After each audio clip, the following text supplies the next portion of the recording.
विश्वान् देव सवितर्दुरितानि परास्व यद्भद्रं तन्नयास्व। ओम भद्रं कर्णेभिः शृणुयाम देवा भद्रं पश्येमाक्षभिर्यजत्राः स्थिरैरङ्गैस्तुष्टुवांसस्तनूभिः व्यसेमहि देवहितं यदायुः। वेद प्रेमियों सुधी श्रोताओं संप्रति हम सब ऋग्वेद के दशम मंडल के 143वें सूक्त की व्याख्या में प्रवेश करने जा रहे हैं। इस सूक्त में 6 मंत्र हैं। मंत्र दृष्टा अत्र सांख्य देवता अश्विनी कुमार, शीर्षक अश्विनी कुमारों के दिव्य कृत्य। अब संबंधित मंत्र का सर्वप्रथम सस्वर पाठ हो जाए। यञ्चिदत्रिमृतजुरमर्थमश्वन्नजातवे कक्षेवन्तम् यदेव नारधन्न कृतधानवम्। इस प्रथम मंत्र में अश्विनी कुमारों के चमत्कारी कृत्य, उनके कायाकल्पादि करने का सुकृत्य जो कि ऋषियों के प्रति उन्होंने किया था, उसका कथन है। तो आप सब जानते हैं कि अश्विनी कुमार कौन है। वैसे तो अनेक बार इनकी कृत्यों की अवधि को, इनके जीवन वृत्त को कहा गया है, फिर भी यहाँ संक्षेप में जान लें। परमात्मा तो एक है, एक शक्ति है और रहेगी, शाश्वत है। लेकिन जब वो सूक्ष्म थी, सृष्टि बिल्कुल शून्य थी, कोई आकार प्रकार नहीं था, तो एको हम बहुत श्याम की इच्छा हुई उस परम शक्ति परब्रह्म परमात्मा के हृदय में, और उसने अपने को अनेक रूपों में परिणत कर लिया। तो इसलिए एकेश्वरवाद सर्वेश्वरवाद दोनों अपने स्थान पर सकते हैं। जैसे एक राजा होता है, सम्राट होता है, राष्ट्रपति प्रधानमंत्री होता है, तो वो एक, लेकिन वह लोक व्यवहार के लिए, शासन के कुशल संचालन के लिए अपने को अनेक रूपों में अब बांट लेता है, अपनी शक्तियों को वितरित कर देता है। मंत्री के रूप में, सेक्रेटरी के रूप में, फिर अधिकारियों के रूप में, अनेक पद होते हैं अधिकारियों के, और सबके अपने अपने पक्ष होते हैं, सबके पास जाना होता है।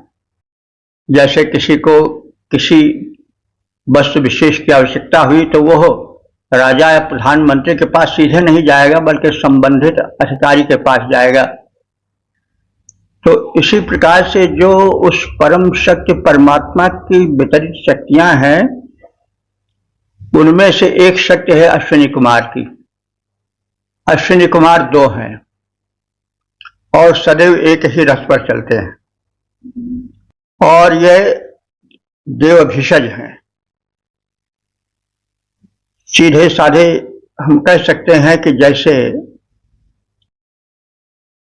वैद्य आरोग्य प्रदान करता है,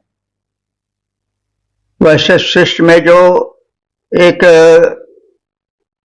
आरोग्य शक्ति है, इम्यूनिटी पावर है, जो कि भिन्न भिन्न वनस्पतियों में, धातुओं में व्याप्त है, उसी को वे प्रत्यक्ष रूप में प्रयोग करते हैं। तो वैद्य क्या करता है, कोई अलग से चीज नहीं लाता है, बल्कि जो प्रकृति में, वनस्पतियों में, धातुओं में शक्ति रहती है, उसको रोगी के शरीर में दवा के माध्यम से प्रवेश करा देता है। शरीर में कोई तत्व कम हो जाता है, तभी कोई रोग होता है। तो जो तत्व विशेष कम हो गया है, उसी को वैद्य उन वनस्पतियों या धातुओं से जिनमें वह तत्व है, उसको डाल देता है शरीर में, औषध के माध्यम से रोगी ठीक हो जाता है। तो हम व्यापक रूप से या संक्षेप में यह समझ लें कि जो प्रकृति में व्याप्त आरोग्य शक्ति है उसके नियंता अधिकारी जो है अश्विनी कुमार, ये दो हैं और एक ही शरीर में एक ही रथ पर चलते हैं। मतलब इससे वैद्य का या डॉक्टर का दोहरा स्वरूप प्रतीत होता है। वैद्य जो है पहले रोगों को जानता है, उनके लक्षणों को पहचानता है, और तो यह तो उसका एक रूप हुआ।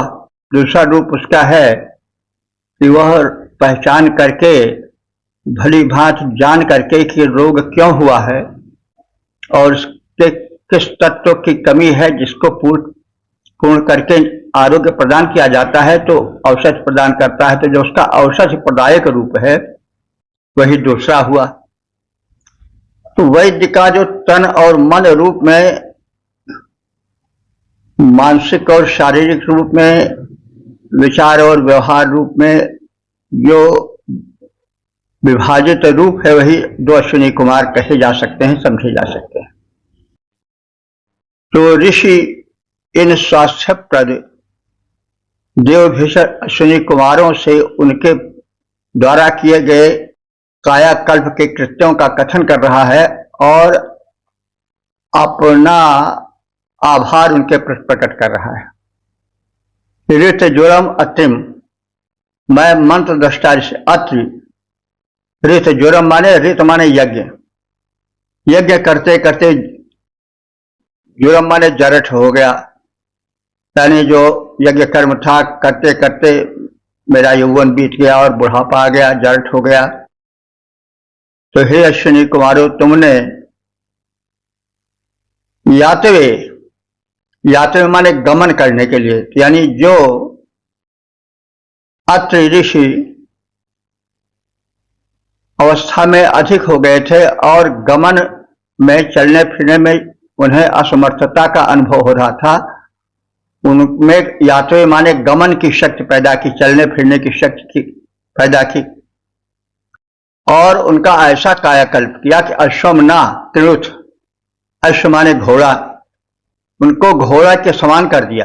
यानी घोड़े की गति बड़ी तीव्र होती है, तो वो व्यक्ति जो कि चलने फिरने में कठिनाई का अनुभव कर रहा था उसे अश्वमना, नौ माने समान, अश्व के समान तीव्र गतिशाली बना दिया, वेगवान बना दिया। और पुनः, और हमें ही नहीं, हे अश्विनी कुमारों, तुमने कक्षीवंतम, कक्षीवान नाम के ऋषि को, कक्षीवान संभवतः ये निम्न वर्ण के थे और गाड़ी चलाते थे, हाँकते थे बैलगाड़ी। कहीं इन्होंने अपना परिचय दिया है कि मैं मंत्र दृष्टा ऋषि हूं, यानी कर्म करते थे अपना निर्धारित, लेकिन फिर भी अपने त्याग तपस्या से मंत्र दृष्टा बन गए थे। तो वेद में जाति पाति का खंडन है, जो शुभ कर्म करता है वो ऋषि है। तो उन्होंने अपना परिचय दिया कि मैं तो ऋषि हूं, मंत्र दृष्टा हूं, लेकिन मेरी माता घर घर में जाकर के पीसने का, कूटने का काम करती है, मेरे पिता वैद्य हैं। तो उन्होंने इस श्रम विभाजन को सम्मान की दृष्टि से देखा था। तो वेद की भावना को समझना चाहिए, और वेद अध्ययन इसलिए भी आवश्यक है कि लोग भारतीय संस्कृति का जो वेदाश्रित है, सनातन धर्म का, लोग उटपटांग अर्थ अज्ञतावश अथवा हठवश करते हैं, जैसे वेद ज्ञान परम आवश्यक है। तो इस संदर्भ में ऋषि आगे कह रहा है कि हे अश्विनी कुमारों, तुमने मुझे ही नहीं, पुनः कक्षीवान नाम के ऋषि को भी बहुत ही स्वस्थ कर दिया था, उनका कायाकल्प कर दिया था। कक्षीवंतम कैसे कायाकल्प किया था? रथम न, रथ के समान, जैसे कोई पुराना रथ हो उसका जीर्णोद्धार करे, फिर से के पुर्जे जो घिसे हैं उसको नया कर दे और फिर से दौड़ने के योग्य बना दे। वैसे ही कक्षीवान ऋषि जो कि असमर्थ हो गए थे, उनका आपने कायाकल्प किया और कायाकल्प करके वैसे कर दिया जैसे कि कोई पुराना रथ हो, जीर्ण हो गया हो, और पुनः उसके जीर्ण कल पुर्जों को बदल करके नया बना दिया जाए। तो हे अश्विनी कुमारों, यज्ञ कर्म करते हुए अत्रि ऋषि वृद्ध हो गए, तुमने उन्हें अश्व के समान बलवान बना दिया, वे गमन कुशल हो गए, तीव्रगामी बन गए। तो यह तुम्हारे द्वारा किया गया कायाकल्प का पुण्यकृत है। इसी प्रकार से तुमने कक्षीवान नाम के ऋषि को भी नवयौवन प्रदान किया था, और उसके विषय में उपमा द्वारा सिद्ध किया जा सकता है, दृष्टांत द्वारा। जैसे पुराने रथ को कोई उसके घिसे पिटे पुर्जों को बदल करके गतिशील बना दे, नया बना दे, वैसे ही आपने कायाकल्प कर दिया। कक्षीवान ऋषि का भी उनको वृद्ध से युवा बना दिया। तो वृद्ध हो गए अत्रि को किया, वृद्ध हो गए अत्रि को किया तुमने अश्व सदृश बलवान, वृद्ध हो गए अत्रि को किया तुमने अश्व सदृश बलवान, कक्षीवान जवान हो गए जीर्णोद्धृत रथ चक्र समान। ओम 10 143 2 देवता अश्विनी कुमार शीर्षक अश्विनी कुमारों के लोकोपकार। अब संबंधित मंत्र का सर्वप्रथम सस्तर पाठ हो जाए। यञ्जदश्वन्नभाजिनमरेण भोजमत्नदा दृढम् ग्रन्थिन्न विश्वदमत्रञ्जमिष्ठमारजाः।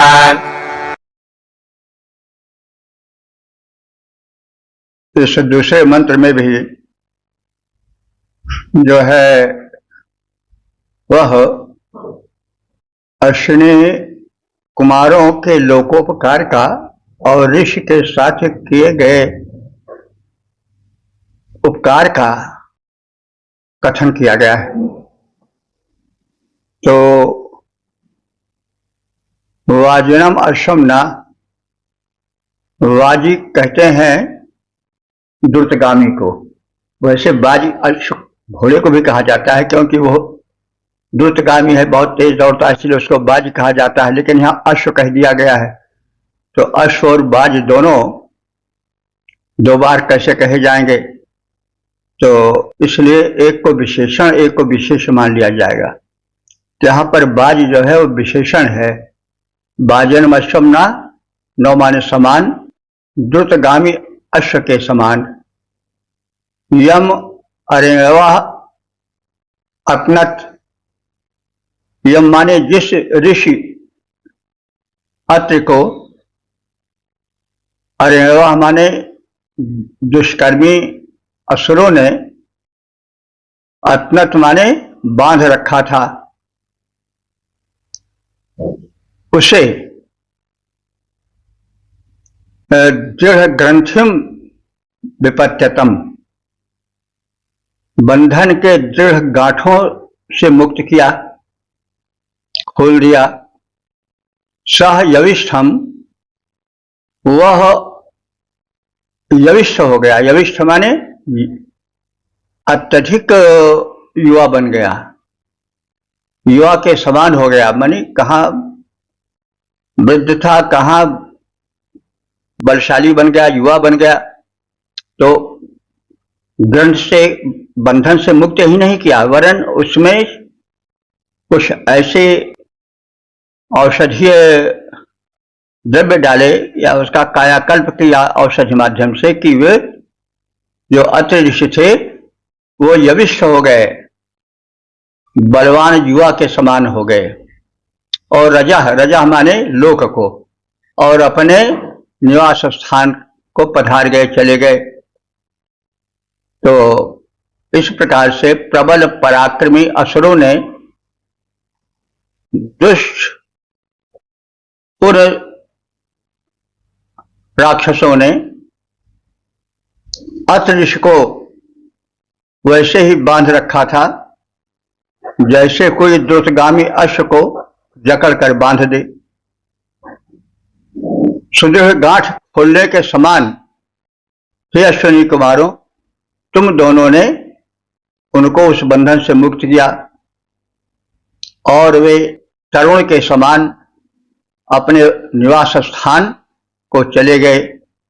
यह तुम्हारा लोकोपकार, तुम्हारे औषधीय कर्म, वैद्यकीय कर्म का ज्वलंत उदाहरण है। बांधे थे ऋषि अत्रि को असुर बड़े बलवान, बांधे थे ऋषि अत्रि को असुर बड़े बलवान, सुवश उन्हें कर लिए थे द्रुत गति अश्व समान। सुदृढ़ गांठ ज्यों खोल दिए उनकी अश्विनी कुमार, तरुण सदृश निज धाम को ऋषिवर गए पधार। ओम 10 143 देवता अश्विनी कुमार शीर्षक दिव्य बुद्धि युक्त अश्विनी कुमार और उनसे दिव्य बुद्धि हेतु प्रार्थना। अब संबंधित मंत्र का सर्वप्रथम सस्वर पाठ हो जाए। नराजं श्रेष्ठावत्रजे शुभ्राशिषा सतन्ध्रिजाः अथा हि वान्दिवो नरापुनस्तमो न विशसे।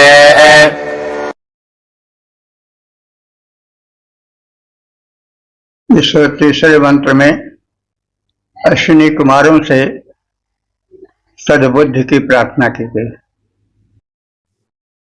सद्बुद्धि परम आवश्यक है, क्योंकि अगर बुद्धि नाश हो गई तो व्यक्ति का विनाश हो ही जाता है। बुद्धि नाशात् प्रणश्यति, गीता का भी कथन है। तो अश्विनी कुमारों से प्रार्थना की गई है कि वे हमें सद्बुद्धि प्रदान करें। नरा, नरा माने हे नेतृत्व कुशल अश्विनी कुमारों, दंशिष्ठौ शुभ्रा, तुम दोनों दंशिष्ठौ में दर्शनीय हो। शुभ्रा माने निर्मल शुभ्र गौर वर्ण के हो। अत्रय, इस मंत्र दृष्टा ऋषि अत्र के लिए धिया से शाश्वतम, सद्बुद्धि प्रदान करो। और दिवा अस्तोमा, हम हे अश्विनी कुमारों तुम्हारे हित दिव्य स्तोत्रों का पाठ करते रहेंगे। वाम पुनः पुनः विशिते, और तुम्हारी पुनः पुनः स्तुति करते रहेंगे। शुभ्र वर्ण के सुंदर नेतृत्व विधायक अश्विनी कुमारों, तुम दोनों अत्रि ऋषि को कर्मठ बुद्धि प्रदान करो, सद्बुद्धि दो। मैं ऋषि दिव्य स्त्रोतों के माध्यम से तुम्हारी पुनः पुनः स्तुति करता रहूंगा। शुभ्र वर्ण के सुंदर नायक हे अश्विनी महान, शुभ्र वर्ण के सुंदर नायक हे अश्विनी महान, करो अत्रि को तुम दोनों सुंदर सद्बुद्धि प्रदान। दिव्य स्तोत्रों से मैं तेरा करूं पुनः गुणगान, मेरी विनती सुनो कृपा कर हे अश्विनी महान, हे अश्विनी सुजान। ओम 10 143 4 देवता अश्विनी कुमार शीर्षक पुण्य समृद्धि हेतु प्रार्थना। अब संबंधित मंत्र का सर्वप्रथम सत्वर पाठ हो जाए।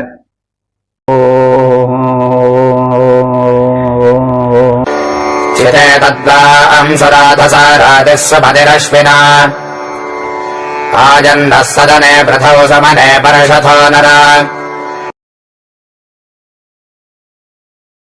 इस चौथे मंत्र में अश्विनी कुमारों की महत्ता, शक्तिमत्ता, दिव्यता से ओतप्रोत हृदय वाला ऋषि कह रहा है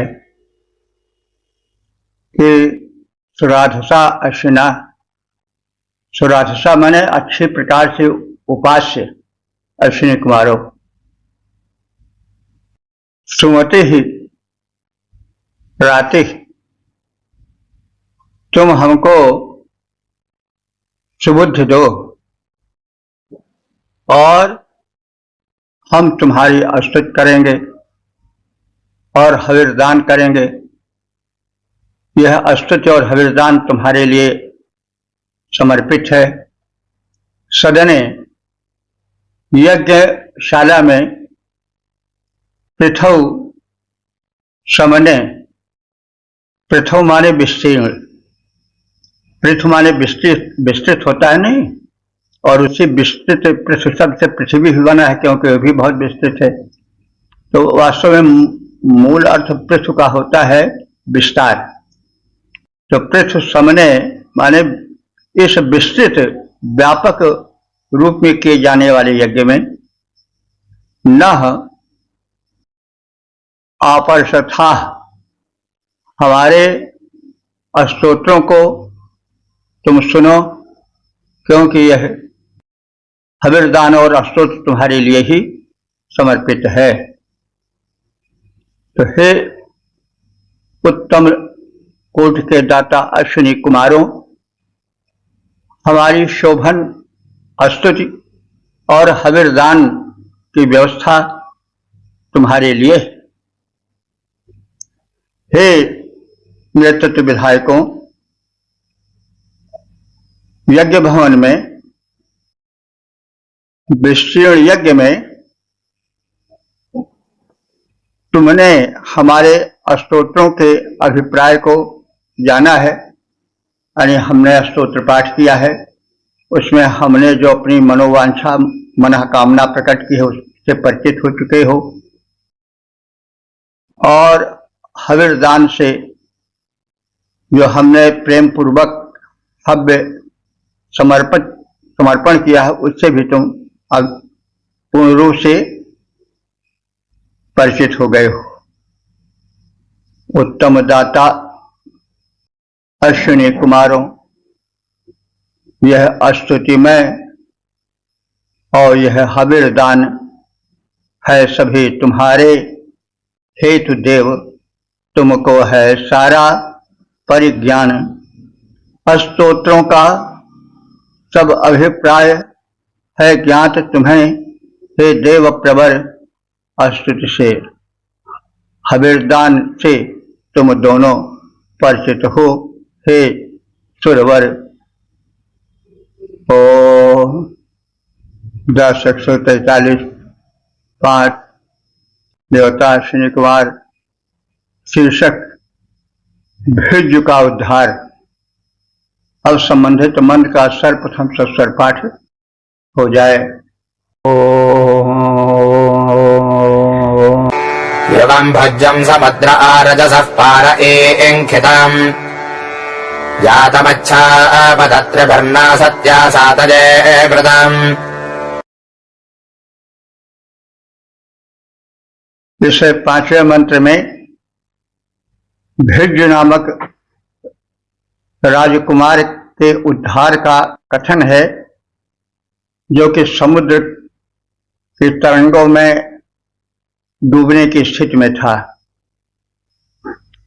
कुछ ऐसा मिलता है कथन कि भिज्जु राजकुमार था, तुग्र उसके पिता थे। तो तुग्र ने भेजा था कि समुद्र में किसी द्वीप पर कुछ उपद्रवी हैं, उनका दमन कराओ। तो भिज्जु गए एक नौका पर आरूढ़ होकर के, लेकिन कुचक्री शत्रुओं ने उनके नौका को डुबो दिया। वे डूबने लगे समुद्र में। तो उन्होंने पुकार किया अश्विनी कुमारों से। अश्विनी कुमारों ने एक विशिष्ट प्रकार की पक्ष वाली नौका, जिसमें पंखे थे, हो सकता है वो यांत्रिक रही हो, स्वचालित रही हो, तो उसके द्वारा उद्धार किया।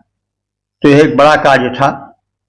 तो उसी का कथन इस मंत्र में है। न सत्या माने असत्य न बोलने वाले, असत्य व्यवहार न करने वाले, हे सत्य स्वरूप अश्विनी कुमारों। युवम माने तुम दोनों ने, समुद्रे रजसः पारे इंग स्थिते, तुम दोनों ने सिंधु तरंगों में इधर उधर गोते खाते हुए, डूबते हुए भुज को अच्छ माने भली प्रकार से उद्धार किया, बचाया, डूबने से रक्षा की। कैसे? पतत्रिभी आयातम, पतत्र माने पंखों वाली नाव से तुम आ गए और तुमने भुज पुत्र तुग्र का उद्धार किया, डूबने से बचाया और भली भांति उसे समुद्र से पार लगाया। तुम्हारी नौका जो थी वो पक्ष वाली थी, पंखे वाली थी। तो तुम्हारे सत्कृत्य का हम स्मरण करते हैं, तुम्हारी प्रशंसा करते हैं। तो इससे यह भी सूचित होता है कि उस समय में पंखे वाली नाव का मतलब हुआ तीव्र गति वाली थी, यांत्रिक कोई नौका रही होगी। विमान का तो वर्णन वेदों में मिलता ही है। तो हमारे यहाँ का भौतिक विज्ञान भी काफी बढ़ गया था। बात है, देश को बड़े अंधकार युग देखने पड़े। हमारी विपुल कृतियों को विदेशी आक्रांताओं ने नष्ट कर दिया, जला दिया साहित्य को, और कृतियों को नष्ट कर दिया, उनकी अभिव्यक्तियों को,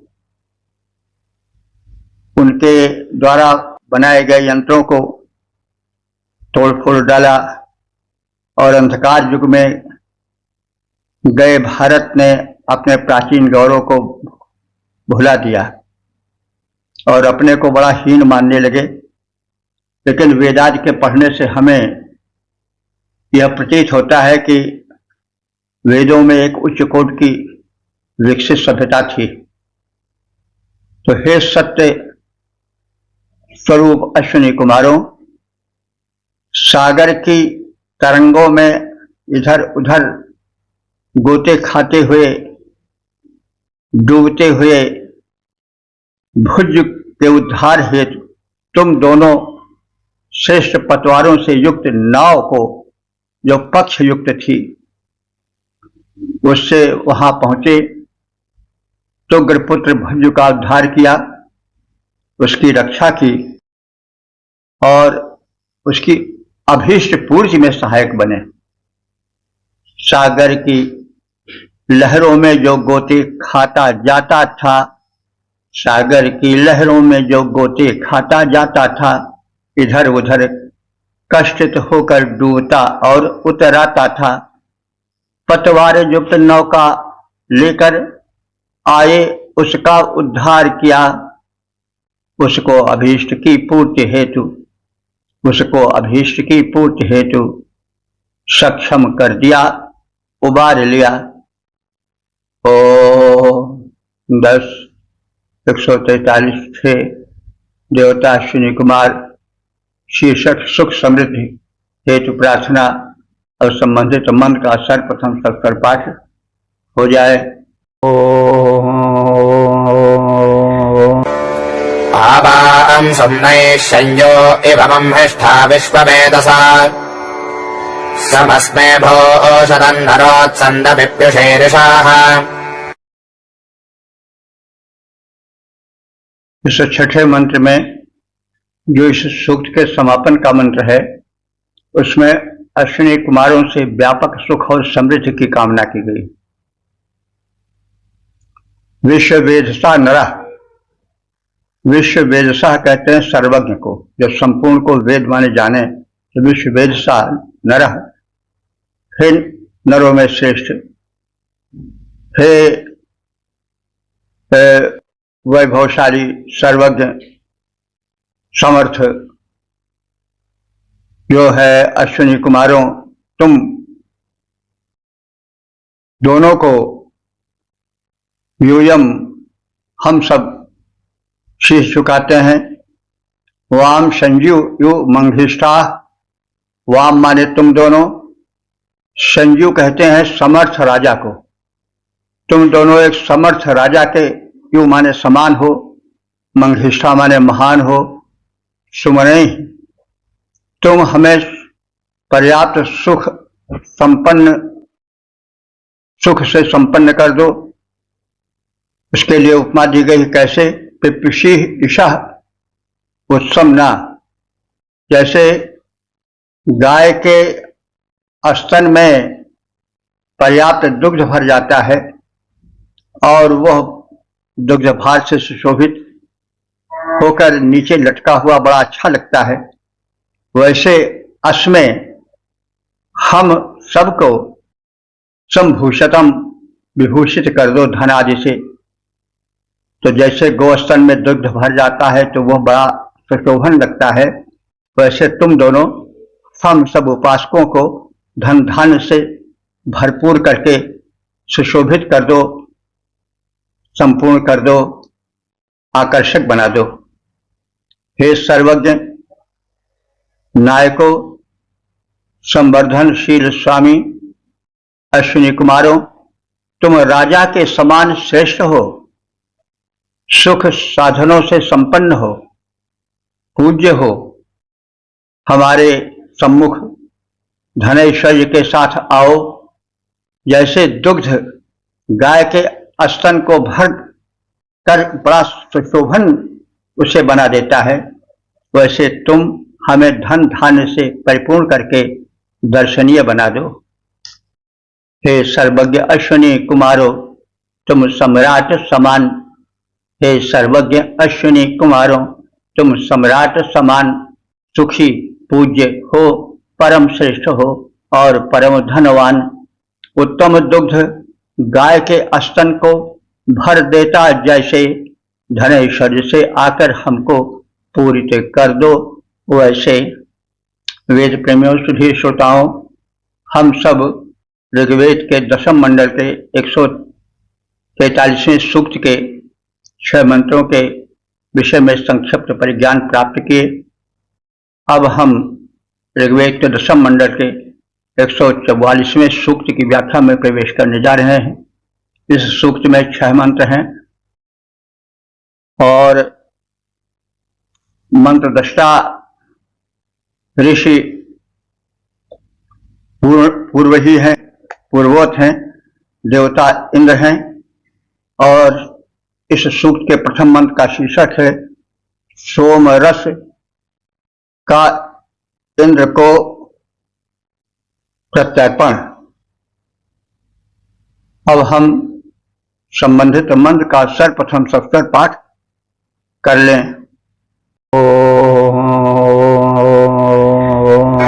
अयं हिते अमर्त्य इन्दुरत्यो न पत्यते दक्षा विश्वाजुर्वेधसे।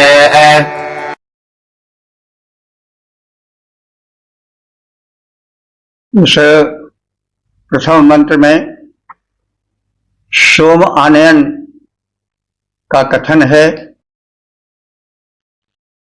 इस सूक्त के मंत्र दृष्टा से सुपर्ण ताक्ष पुत्र, तो सुपर्ण को तो हम जानते हैं इस रूप में, वह उनका रूप है गरुड़, और गरुड़ को एक हम पक्षी मानते हैं, लेकिन वो एक भावात्मक नाम है। वैसे सुपर्ण ये भी जो कश्यप ऋषि थे उनके विनता नाम के पत्नी से उत्पन्न हुए थे, तो वैनतेय भी इनको इसीलिए कहा जाता है। तो इनके विषय में यह प्रसिद्ध है कि यह स्वर्ग से अमृत लाए थे, लेकिन इनका पक्षी रूप में है गरुड़ का, लेकिन वास्तव में यह मनुष्य थे और कह सकते हैं कि ये भी कश्यप के ही पुत्र थे और देवता अदिति नाम की उनकी पत्नी के पुत्र थे। तो ये विनता नाम की कश्यप महाराज की पत्नी के पुत्र थे। तो विनता के पुत्र थे, इसलिए इनको वनिते भी कहा जाता है। सुपर्ण कहते हैं जिसके श्रेष्ठ पंखे हो, इसका मतलब हुआ कि बड़े गतिशील थे। और बाद में जो पौराणिक रूप हुआ वही पंखे वाला गरुण का रूप हुआ, लेकिन वास्तव में ये वैसे ही थे जैसे भाई के रूप में, तो वैसे थे जैसे दिति के पुत्र दैत्य और दन के पुत्र दानव थे। लेकिन ये तो आदित्यों के देवों के शत्रु थे। लेकिन ये दोनों यानी खासतौर से जो विनता के पुत्र सुपर्ण थे या वैनतेय थे, ये सहायक थे। इनसे कोई वैमनस्य नहीं था देवों का या आर्यों का। तो इसलिए इसमें जो मंत्र दृष्टा है वो भी सुपर्ण तार से पुत्र हैं। तो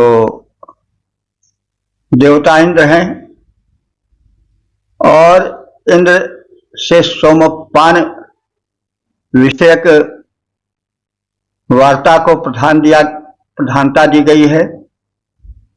और अपहृत अमृत को स्वर्गलोक से लाने वाले सुपर्ण ही थे। तो इंद्र को संबोधित करके ऋषि कह रहे हैं सुपर्णताक्ष कि हे इंद्र, वेधसे ते, विधाता रूप तुम्हारे लिए, तुम विधाता के समान हो। अमर्त्य माने अमर हो। इंदु, इंदु माने सोमरस। इंदु जो है अब तो चंद्रमा के लिए रूढ़ हो गया है, लेकिन मूल रूप में जो इंदु शब्द है वो आनंदप्रद वस्तु के लिए प्रयुक्त होता था। तो ऋग्वेद काल में सोमरस सबसे आनंदप्रद था, इसलिए उसी के लिए इंदु शब्द प्रायः 99% प्रयोग हुआ है। तो बाद में ये शब्द काल चक्र के चलने से अपने शब्द की यात्रा में चंद्रमा के लिए रूढ़ हो गया। कुंद इंदु समदेह उमा रमण करुणा अयन। तो इंदु जो है वो रूढ़ हो गया अब चंद्रमा के लिए, क्योंकि वह भी आह्लादन करता है, वो भी सुख देता है अपनी चांदनी के द्वारा। तो बहरहाल इंदु यहां पर है सोमरस के लिए। तो अमर्त्य हमारे अमर, इंदु हमारे सोमरस। अत्यहना तीव्रगामी अश्व के समान, अत्य कहते हैं अश्व को, नौ माने समान। अत्यहना तीव्रगामी अश्व के समान, पत्यते माने दौड़कर आता है। कहां? तुम्हारे पास। ये सोम हे इंद्र तुम्हारे पास वैसे ही तीव्र गति से पहुंच जाता है, बड़ी तीव्रता से तुम्हारी ओर ये पहुंच जाता है, तुम्हारे पान के लिए प्रस्तुत हो जाता है। कैसे? दक्षा। तो यह एक अश्व के समान वेगशाली है, बड़ी तीव्रता से पहुंचने वाला है तुम्हारे पास। साथ साथ कैसा है? दक्ष है। दक्ष माने बलवर्धक है, बलवर्धन में कुशल है। और विश्वायु, यह संपूर्ण आयु का प्रदाता है, यानी आयु का वर्धन या संवर्धन भी इस सोमरस से होता है। तो यह सोमरस शक्तिशाली है, आनंदप्रद है, बलवर्धक है और पूर्ण आयु को प्रदान करने वाला है। तो हे इंद्र, तुम विधाता स्वरूप हो, अमृत स्वरूप, बलवर्धक और जीवनदाता। यह सोम रस बड़ी तीव्रता से तुम्हारे पास पहुंच जाता है। तीव्रता के लिए जैसे अश्व बड़ी जल्दी किसी स्थान पर पहुंच जाता है, वैसे यह सोमरस तुम्हारे पास शीघ्र पहुंच जाता है। तो अमृत रूप बलवर्धक है यह सोम जीवनाधार। अमृत रूप बलवर्धक है यह सोम जीवनाधार। अश्व तजिस जाता समीप तव इंद्र सृष्टि कर तार। ओम 10:144 2 देवता इंद्र शीर्षक इंद्र वज्र की महिमा और संबंधित मंत्र का सर्वप्रथम सस्वर पाठ हो जाए। अजमस्मासुकाभ्यरुभरवज्रोदास्पदे अजं बिभर्त्योर्ध्वकृशनं मदप्रभर्नकृत्यं मदम्। इस दूसरे मंत्र में इंद्र और इंद्र के वज्र की महत्ता का, जनहितकारी कृत्यों का कथन है। इंद्र से वज्र, इंद्र का आयुध यह वज्र कैसा है?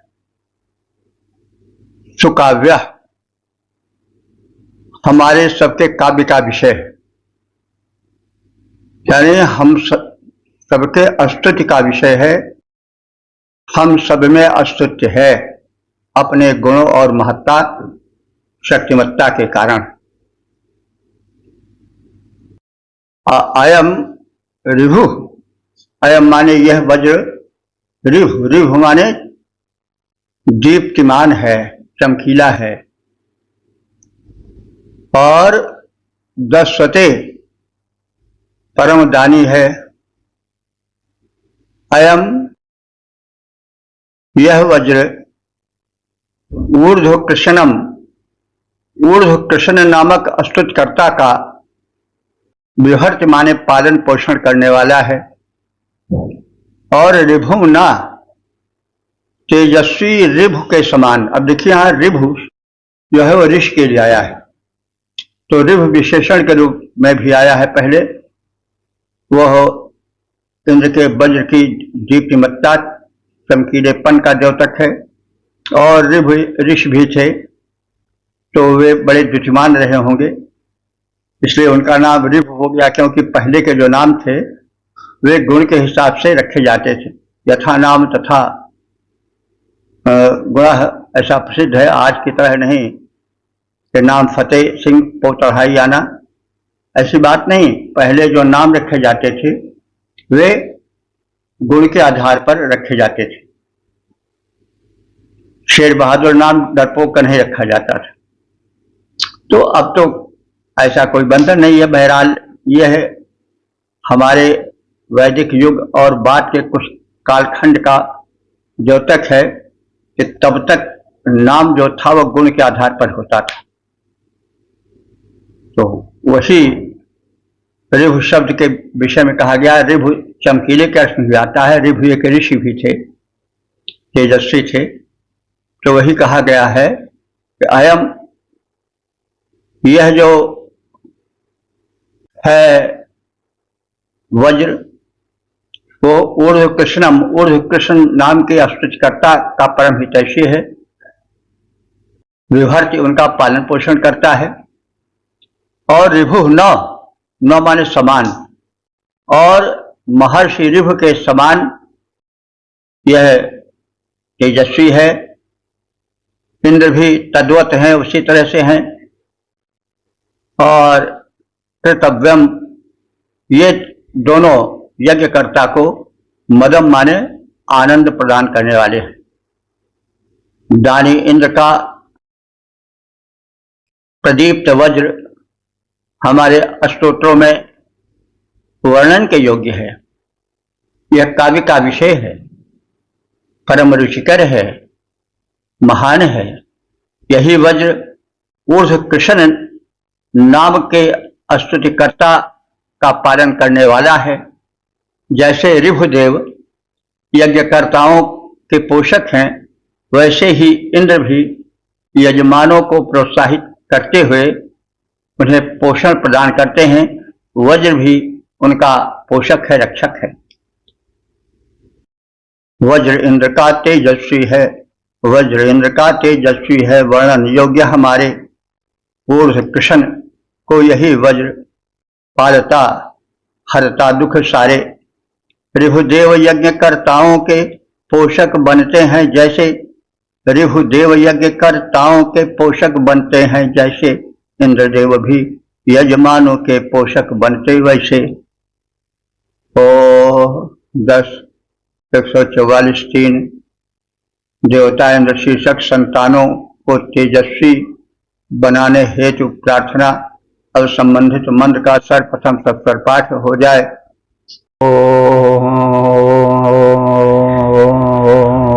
गृहस्येनाय कृत्वन आसस्मा स्ववंसगः अवदेधेदहेशवाः।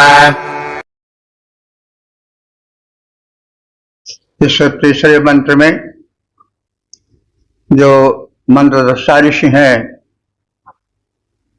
वे इंद्र से प्रार्थना करते हैं कि उनकी संतानें तेजस्वी और सुसंपन्न बने।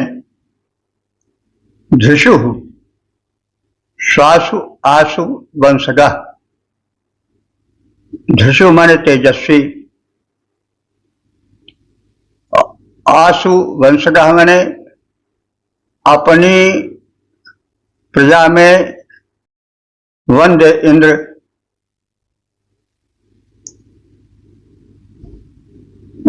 कृत्वने कर्म करने वाले, कर्मशील।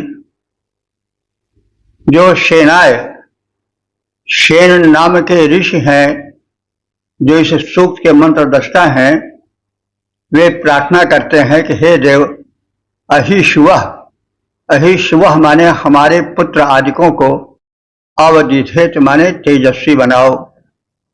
तो ऋषि सेन जो कि मंत्र दृष्टा हैं वो अपने पुत्रादिकों को तेजस्वी बनाने हेतु प्रार्थना करते हैं और उसी क्रम में कहते हैं कि हे तेजस्वी इंद्र, अपने यजमान रूपी प्रजा के लिए तुम अति प्रशंसनीय हो।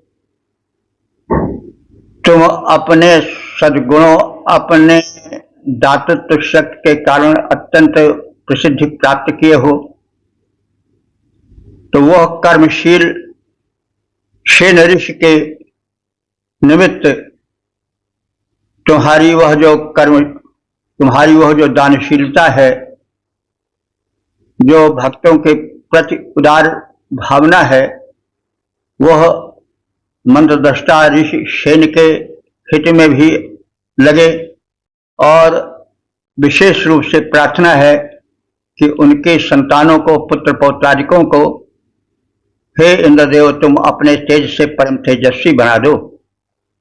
इंद्र प्रशस्य प्रजा में भारी, इंद्र प्रशस्य प्रजा में भारी, इंद्र तेज संपन्न करें सेन ऋषि की संतानों में सुतेज उत्पन्न करें, सेन ऋषि की संतानों में सुतेज उत्पन्न।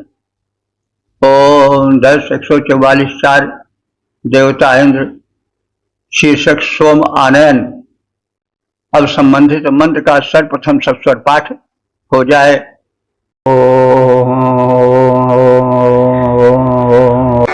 यं सपर्णः परावतः सेनस्य पुत्र आभरत शतचक्रयो वर्तनेः।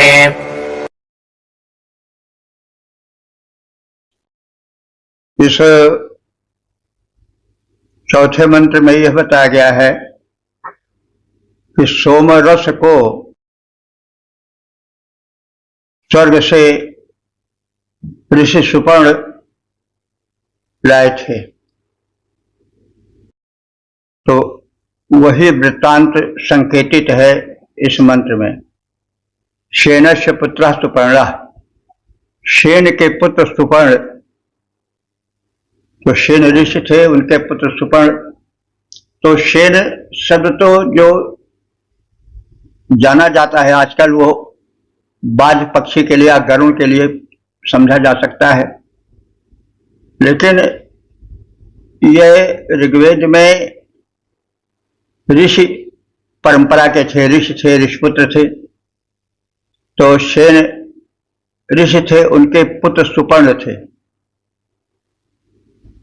ये नाम है, ये मनुष्य थे, कोई पक्षी नहीं थे। बाद में पौराणिकता में ढलकर वे पूर्ण रूप से पक्षी बन गए। उनको ज्यादा से ज्यादा गरुड़ कहा जाने लगा, लेकिन ये मनुष्य थे। ऋग्वेद स्पष्ट करता है। अब जो लोग ये कहते हैं कि जो पक्षी थे ये गरुड़ जी, तो ये सब अच्छी तरह से तथ्य को ना समझने के कारण है। भाई जो पक्षी होगा वह बोलेगा कैसे, उसके मनुष्य की तरह बोलने की शक्ति होगी नहीं, वह मनुष्यों व्यवहार नहीं कर सकेगा। तो ये तो वो गज के कारण उनका नामकरण कर दिया गया, सुपर्ण कर दिया गया, क्योंकि उनकी गज बड़ी तीव्र थी, ऐसी गज तीव्र थी जैसे पंखा लगा हो। इस कारण से सुपर्ण कहे गए। यह नहीं कोई उनके वास्तव में पंखा था। जैसे कोई सब्जी बेच रहा हो तो लोग कहते हैं हे सब्जी इधर आओ, या हे खुंचा इधर आओ, तो उस शब्द से वाला का अर्थ निकल आता है। इसका मतलब कि वो जो बुलाया जा रहा है वो साग नहीं बुलाया जा रहा है, बल्कि साग को बेचने वाला बुलाया जा रहा है। तो ये शब्दों का व्यवहार है। बाद में फिर कथाक्रम में और होते होते बढ़ते बढ़ते वो अपना रूप बदल लेता है, लेकिन समझना चाहिए। इसी प्रकार से हनुमान जी के विषय में समझना चाहिए। वो बंदर नहीं थे। आजकल इतना भ्रम है कि ये जो ललमुहे बांदर हैं, जो बड़े उत्पाती हैं, राक्षसी वृत्ति के हैं, इनको लोग हनुमान जी से जोड़ देते हैं। या कैसे भाई? हनुमान जी तो 2 पैरों से चलते थे और उनमें वाक शक्ति थी, बोल सकते थे। बंदर ऐसा नहीं कर सकते हैं, तो कैसे यह उनके वंशज हुए? तो यह अज्ञानता का प्रतीक है। हमें भावात्मक रूप से भले अपने को जोड़ लें किसी कथन से, लेकिन उसके पीछे जो यथार्थ है उससे भी दूर नहीं जाना चाहिए। तो ये इस प्रसंग में कहा गया है कि मंत्रद्रष्टा ऋषि जो है वो सुपर्ण है। ये किसके पुत्र हैं? शेन के पुत्र हैं। तो हे शेन ऋषि के पुत्र सुपर्ण ऋषि, जिन्होंने कि शत चक्रम बहुधनदाता सोम को, शत चक्र माने सैकड़ों प्रकार के चक्र चलाने वाले, यानी धन प्राप्त कर सैकड़ों रास्ते दिखाने वाले, अंत में आया है बहुधन प्रदाता सोम के लिए। शत चक्र माने सैकड़ों, यानी अत्यधिक अगणित धनों के प्रदायक सोमरस, परावतः आभरत। सोमरस को परावतः माने अत्यंत दूर के देश यानी स्वर्ग से यह सुपर्ण लाए थे। जैसा हमने पहले संकेत किया है प्रारंभ में कि किन्हीं कारणों से जो अमृत था वो स्वर्ग में चला गया था, धरती से बहुत दूर हो गया था।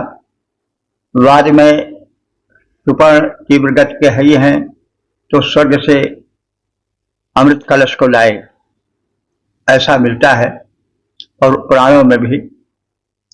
तो सोम का विशेषण है। सोम कैसा? शत चक्रम, अनेक धनों का दाता है। ऐसे सोम को परावता हमारे दूसरे लोक से यानी स्वर्ग लोक से, आभरत माने लाए हैं। कौन?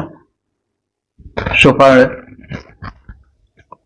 और आह्या, और उस सोमरस को पी करके, आह्या माने अहिको, यानी वृष्टि अवरोधक वृत्तासुर को इंद्र ने जघान माने मारा है और इस सोम रस ने उनको प्रेरित किया है वध के लिए। तो सोम रस की महत्ता, उसके आनयन का श्रेय सुपर्ण ऋषि को ये बातें कही गई हैं। शेन ताक्ष के पुत्र सुपर्ण, ये मंत्र दृष्टा है। शेन ताक्ष के पुत्र सुपर्ण अति दूर देश से स्वर्ग से सोम को ले आए हैं भूतल पर, और वह ऐश्वर्य प्रदायक सोम इंद्र को प्रदान किया गया, और उस पान के बलोत्सर्ग में, बलोत्साह में प्रसन्न होकर के इंद्र ने वृत्त यानी वृत्तासुर का वध किया, और उस सुपर्ण ऋषि द्वारा आनीत सोम ने एक बड़े काम के लिए प्रोत्साहित किया इंद्र को, और वो बड़ा काम क्या था? वृत्तासुर का वध, जो कि विश्व का अवरोधक दैत्य है, दानव है। शेन ताक्ष के सुत सुपर्ण जो सोम दूर से लाए, शेन ताक्ष के पुत्र सुपर्ण जो सोम दूर से लाए, वृत्त बधार्थ इंद्र को वह प्रोत्साहित करता जाए। ओ 10:144 5 देवता इंद्र शीर्षक बंधुत्व हेतु प्रार्थना। अब संबंधित मंत्र का सर्ग हम सब पर पाठ हो जाए। यन्ते शेनश्चारुमभ्रकम् पदाभरदरुणम् मानमन्धसः एनावजोभितार्यायुद्धेव स एनाजागारबन्धुता। इस मंत्र में यह कहा गया है कि सोम रस को स्वर्ग से लाने वाले सुपर्ण हैं, और वे अपने चरणों से उसे लाए हैं। तो वैसे तो शेन पक्षी चरण से लाते हैं अपने पंजे में, लेकिन वो वहां गए और चल करके लाए, इसका अर्थ इस प्रकार से लेना चाहिए। तो चारुम, चारु माने सुंदर, अभ्रिकम माने बाधा रहित, यह सोम का विशेषण है सब। वृक माने तो भेड़िया होता है, लेकिन अभ्रिकम माने भेड़िए से रहित, यानी बाधा रहित। अब ये भेड़िए बहुत पहले भी परेशान करते रहे होंगे, क्योंकि भेड़िए कुत्ते से मिलते जुलते हैं, बस्ती में घुस आते थे, उत्पात ज्यादा मचाते थे। तो अवृक का अर्थ कर दिया गया बाधा रहित, वृक माने बाधा, तो अवृक माने बाधा रहित, बिना वृक वाला। तो हो सकता है इसी वृक से ब्रेक भी बन गया हो अंग्रेजी का, खैर ये तो दूर की बात है। तो चारु माने सुंदर, अवृकम माने बाधा रहित, ये सब विशेषण है सोम का। अरुणम माने रक्त वर्ण वाला, अंधसा मानव माने उच्च कोटि का आहार पेय माना जाने वाला। यह सोम या इस सोम को शेना, शेन ने,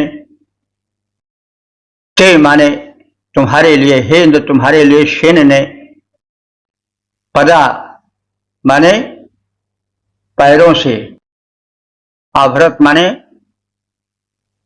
लाने का कार्य किया है।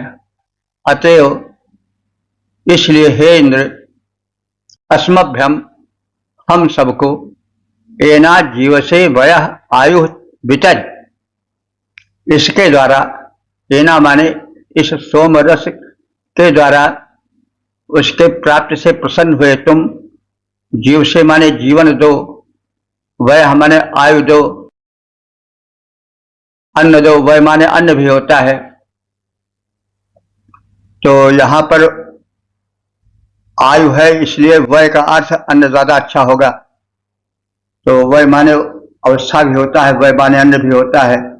तो इसलिए हे इंद्र, तुम एना इस सोमपान के द्वारा प्रसन्न होकर के हम सबको जीव से जीवन के लिए, जीने के लिए वह माने अन्न प्रदान करो, आयु दीर्घायु प्रदान करो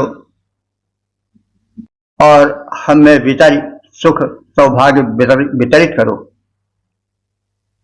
तेना बंधुता जागार, क्योंकि इसके द्वारा हमारी बंधुता यानी बंधु भाव जागृत रहेगा, हम सब में बंधुत्व बना रहेगा। बंधुत्व माने जो बांधे वही बंधु है, तो बांधे का मतलब हुआ प्रेम की डोर हम सब में बंधी रहेगी, हम दोनों में, आराध्य और आराधक में। भाई कुछ मिलता है तभी भक्त भी प्रसन्न होता है, और कुछ पाता है तो भगवान भी प्रसन्न होता है। तो यह लेन देन तो सदैव चलती रहती है। मतलब वो सात्विक होना चाहिए, यह नहीं कि असात्विक ढंग से हो। तो यह लेन देन तो स्वाभाविक है। तो एना बंधुता, इस आदान प्रदान के द्वारा हम सब में बंधुत्व भाव जागता रहेगा।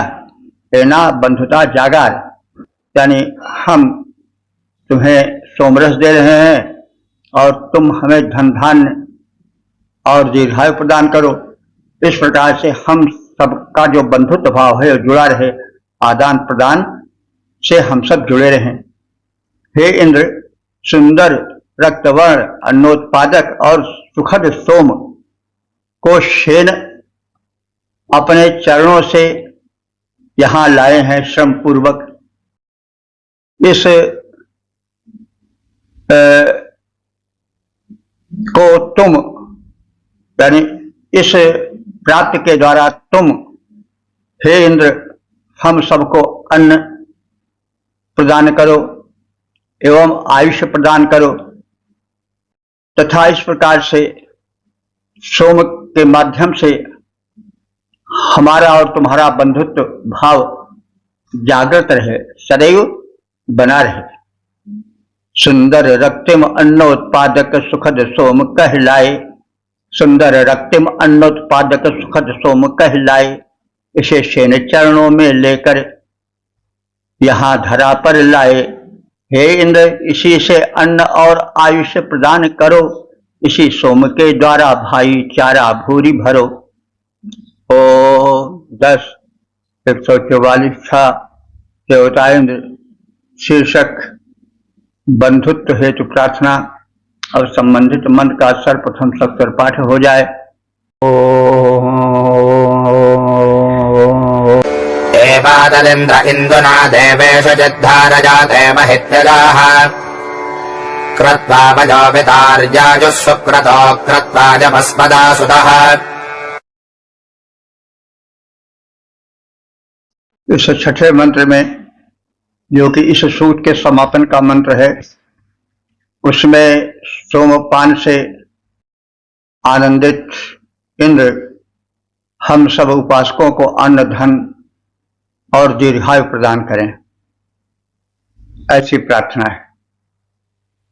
एव तत् इंदुना, इस प्रकार इस सोम पान द्वारा, यानी जो इस प्रकार से ऋषि सुपर्ण द्वारा लाया गया स्वर्ग से और प्रदान किया गया, आदि आदि वृत्तांतों के माध्यम से जो बात बताई गई है, जो कथन किया गया है, उसके द्वारा इंदुना, इंदुना माने सोम रस द्वारा, इंदु माने सोम तृतीया है, एक वचन इंदुना, सोम रस द्वारा महि त्यजः धारयते।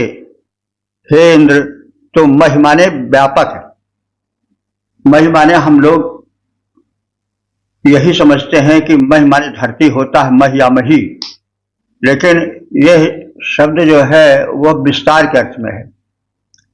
ऋग्वेद प्रारंभिक भाषा है, उसके बाद भाषाओं का विकास हुआ, तो वहां गुण के हिसाब से शब्दों का चयन होता था। तो मह विस्तार के लिए आया, लेकिन पृथ्वी बड़ी लंबी चौड़ी विस्तृत है, इसलिए रूढ़ हो गया यह शब्द पृथ्वी के लिए। तो महि त्यजः माने हम सब महितजः माने महान तेज धारण करें, और हे इंद्र तुम भी इस सोमपान के द्वारा महितजः महान तेज धारण करते हो। महितजः धारयते, यह सोमपान तुम्हें महान तेज धारण कराता है। सुक्रतो, वे श्रेष्ठ कर्म करने वाले इंद्र। क्रतु यज्ञ होता है, लेकिन श्रेष्ठ कर्म को भी यज्ञ कहा जाता है। यज्ञ वे श्रेष्ठतम कर्म। तो हे सुक्रतो, हे शुभ कर्म करता इंद्र। कृत्वा, कृत्वा माने यज्ञादि शुभ कर्मों द्वारा अनुष्ठानों से तुम हमें प्रसन्न होकर के वह माने अन्न प्रदान करो, आयु आयु प्रदान करो।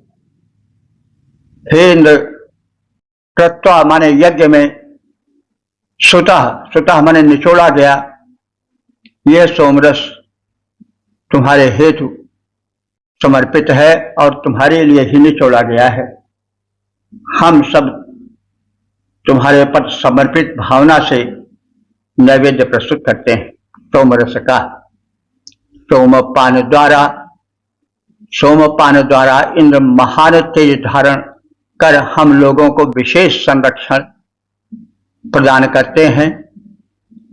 हे श्रेष्ठ कर्मा इंद्र, हमारे यज्ञादि शुभ कर्मों और अनुष्ठानों से प्रसन्न होकर हम सबको अन्न और दीर्घायु प्रदान करो। यज्ञ में यह सोम रस तुम्हारे लिए निचोड़ा गया है, तुम्हें समर्पित है, और अब हम सब निष्कर्ष में यही तुमसे कहते हैं कि हमारा कल्याण करो, दीर्घायु प्रदान करो और हमको अन्न धन दो। वेद आशावादी दर्शन का प्रतिपादक है, इसलिए यहाँ दीर्घायु मांगी गई है। नहीं कि हमको जल्दी मौत दो भगवान, छोड़े इस दुनिया को, नहीं, दीर्घायु प्रदान करो, स्वस्थ दीर्घायु प्रदान करो। सोमपान से इंद्र बलि बन करते रक्षण हमें प्रदान। सोमपान से इंद्र बलि बन करते रक्षण हमें प्रदान। शुभ कर्मों शुभ कर्मावे दे प्रसन्न हो, अब प्रचुर दीर्घायु हमको महान। सोम निचोड़ा गया तुम्हारे हेतु, करो तुम उसका पान। अनुष्ठान से हो प्रसन्न तुम, करो इंद्र मेरा कल्याण। इस प्रकार से हम ऋग्वेद के दशम मंडल के 143वें सूक्त के 6 मंत्रों का और 144वें सूक्त के 6 मंत्रों का, इस प्रकार से कुल 12 मंत्रों का संक्षिप्त ज्ञान प्राप्त किया। अब तक जो मंत्र व्याख्यायित हो चुके हैं उनकी संख्या हो चुकी है 10,346। परम सौभाग्य का विषय है, वेद भगवान की कृपा है, हम आभारी हैं। और जो सूक्त हैं, पहले सूक्त में अश्विनी कुमारों की प्रार्थना है, उनके पुण्य कृत्यों का कथन है। उन्होंने जिन ऋषियों का उद्धार किया, जिन प्रकार की बाधा व्यथाओं को दूर किया, उसका कथन है। उन्होंने भुज का उद्धार किया, डूबते हुए को बचाया, जो बिल्कुल जीर्ण शीर्ण हो गए थे उनका उद्धार किया, उनका कायाकल्प किया, और वे जो है वो इस प्रकृति में व्याप्त आरोग्य शक्ति के नियामक हैं। उनसे आरोग्य की कामना है, वे देव भिषज हैं। इसलिए हम सबको स्वस्थ करें। उनके सुकृत्यों का, पुण्य कृत्यों का, कायाकल्प के कृत्यों का कथन किया गया है। उन्होंने जो उपकार किया है, जो उद्धार किया है ऋषियों मुनियों का, उसका भी कथन है। और इस अंतिम सूक्त में 144वें सूक्त में इंद्र की प्रार्थना है। इंद्र के वज्र का, इंद्र के पौरुष का, पराक्रम का कथन है।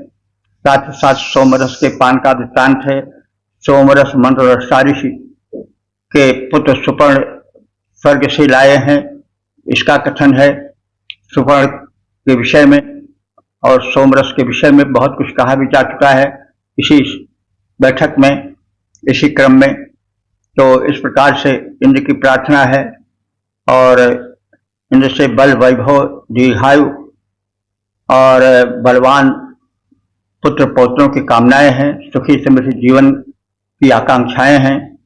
और उनकी भक्ति भाव भरी प्रार्थनाएं हैं। तो इस प्रकार से हम सबने इन सूक्तद्वय का ज्ञान प्राप्त किया, श्रवण किया, लेकिन केवल अपने ही तक सीमित रहना सही भारतीय जीवन दर्शन नहीं है। हम सुने सुनाएं, समझें समझाएं, पढ़ें पढ़ाएं, और इस क्रम में हम यह निवेदन करना चाहते हैं, पुनः पुनः निवेदन करते हैं, करबद्ध निवेदन करते हैं कि आप सब वेद पढ़ें पढ़ाएं, प्रचार प्रसार करें, उसमें नवीनता खोजें, उसमें वैज्ञानिकता खोजें, उसमें देवों की महत्ता खोजें और वैदिक धर्म की सार्वभौमिकता को संसार को बतावें। जो आज बिल्कुल अज्ञानता से ढके हुए हैं और सोचते हैं कि हम जो सोच रहे हैं, हमारा जो धर्म है वही श्रेष्ठ है, तो उनको यह बतावें कि वेद तो बहुत प्राचीन धर्म है। जब सृष्टि बनी और मानव अत्यल्प थे, तब न जाति का विभाजन था लोक में, न देश का विभाजन था, वर्ग का विभाजन था, लेकिन वर्ग और जाति में अंतर होता है। तो उस समय जो बात कही गई वो संपूर्ण ब्रह्मांड के लिए कही गई। और जो लोग यह मानते हैं कि हम बस उसी एक को मानेंगे और दूसरे देव का नाम ही नहीं लेंगे, जैसे कुछ लोग ऐसे हैं जो वंदे मातरम नहीं कहते हैं, कहते हैं हम तो वंदे केवल एक खुदा को करेंगे, तो वो थोड़ा भ्रम है। बात स्पष्ट है कि जैसा हमने प्रारंभ में कहा कि पहले तो एक शक्ति थी, शक्ति ने अपने को अनंत रूपों में व्यक्त किया, तो जो उसकी अनंतता है वो सब उसी का रूप है। अरे मनुष्य जो है वह केवल आत्मा ही नहीं है, वरन उसके साथ जुड़ा हुआ है, प्राण भी जुड़ा हुआ है, और हाथ पैर आंख नाक कान उदर और न जाने कितने अंग हैं, सब जुड़े हुए हैं। और हम किसी के मुखमंडल के प्रशंसा करते हैं तो पूरे शरीर की प्रशंसा करते हैं, पूरे व्यक्ति की प्रशंसा करते हैं, उसके हाथों की, उसकी बुद्धि की, उसके नेत्रों की प्रशंसा करते हैं, तो वो सब जाकर के सर्वदेव नमस्कार केशवम प्रतिगच्छत उसी को जाता है। तो जब एक ही शक्ति अनेक रूपों में बंट गई तो जितने रूप हैं सब उसी के तो हैं। जैसे कहा गया है कि राजा एक है, शक्ति उसी की है सब कुछ, लेकिन उस शक्ति का वितरण हो जाता है स्थान स्थान पर, और अनेक अधिकारी बन जाते हैं, अनेक दफ्तर बन जाते हैं, कार्यालय बन जाते हैं। तो हमें जिस चीज की आवश्यकता होती है हम प्रार्थना पत्र उसी अधिकारी को देते हैं। अब ये नहीं कि हम देंगे तो प्रधानमंत्री को देंगे, हम देंगे तो सम्राट को देंगे, हम अगर प्रार्थना पत्र देंगे तो नहीं देंगे, नहीं देंगे, तो यह आप ही सोचे कहाँ तक बुद्धिमत्ता है। तो भाई हम अगर अनेक को देखते हैं तो भी उस एक को ही देखते हैं, क्योंकि एक ही अनेक में विभाजित होता है।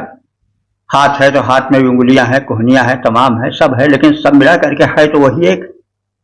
तो इसलिए इस एक अनेक के झंझट में पड़कर के मानवता को नहीं खोना चाहिए। मानव एक हैं और वे सब आदि मानव या मनु के पुत्र हैं। उसको कोई भी नाम ले लो, आदम, जो कुछ कह लिया, हव्वा कह लीजिए, कुछ कह लीजिए, लेकिन आदि मानव ही सब हैं। और नाम के भेद में पढ़ करके हमको रूप को नहीं भुलाना चाहिए। रूप वही है, नाम तो अलग अलग हो सकते हैं। कहने का तात्पर्य है कि वेद हमें वह दृष्टि देता है जो कार्य कारण पर आश्रित है। काव्य है तो काव्य का भी आनंद लें, और जो वैज्ञानिकता है, जो मार्मिक कथन है उसका भी आनंद लें, जीवन संदेश का भी आनंद लें, दार्शनिकता का भी आनंद लें। तो वेदों में सब कुछ है, इसलिए हम सब कुछ जाने, वेद के अनुरागी बने। सनातन को समझना है तो हम पहले वेद को समझें। इस अनुनय विनय के साथ ओम सर्वे भवन्तु सुखिनः, सर्वे सन्तु निरामयाः, सर्वे भद्राणि पश्यन्तु, मा कश्चित् दुःख भाग् भवेत्।